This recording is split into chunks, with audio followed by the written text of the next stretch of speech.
la più grande mobilitazione globale del WWF per chiedere un futuro più sicuro, più giusto e sostenibile delle persone e del nostro pianeta. Una manifestazione altamente sentita e riuscitissima in tutto il mondo, anche a Cefalù, dove noi del WWF Sicilia Nord Occidentale, nell'incantevole Piazza Duomo, grazie alle autorità istituzionali e civili della città, abbiamo partecipato compatti e in molti all'ora della terra.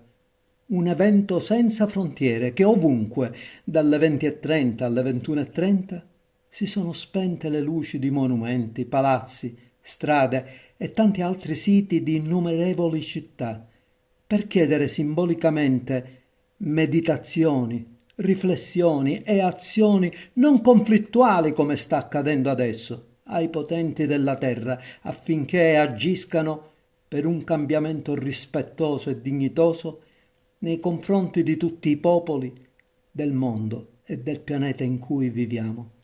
È un messaggio di libertà, di pace, di amore, di fratellanza e di solidarietà.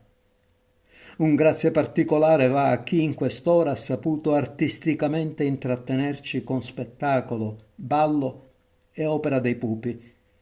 E l'altro grazie sentito va agli organizzatori del WWF per questa splendida e nutrita manifestazione che ci ha permesso di unire l'utile al dilettevole, perché noi del WWF siamo molto sensibili a tutte le problematiche sociali del nostro pianeta Terra. Noi siamo una grande famiglia.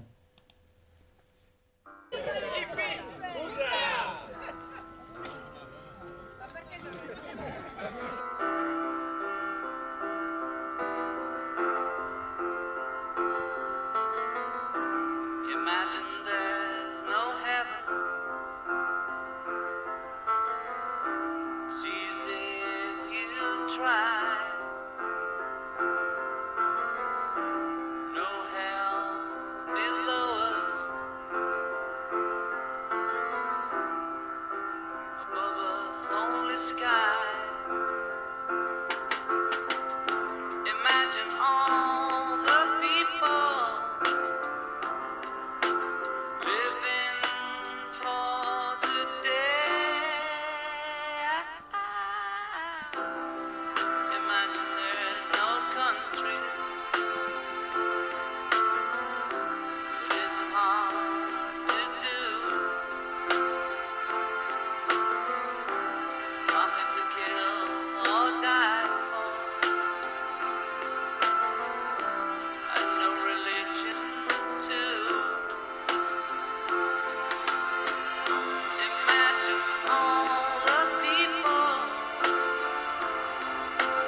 living life in peace.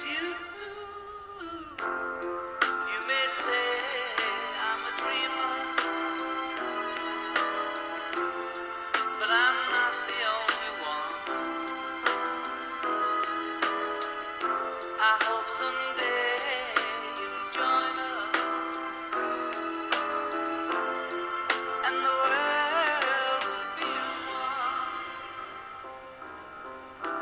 Imagine no possessions.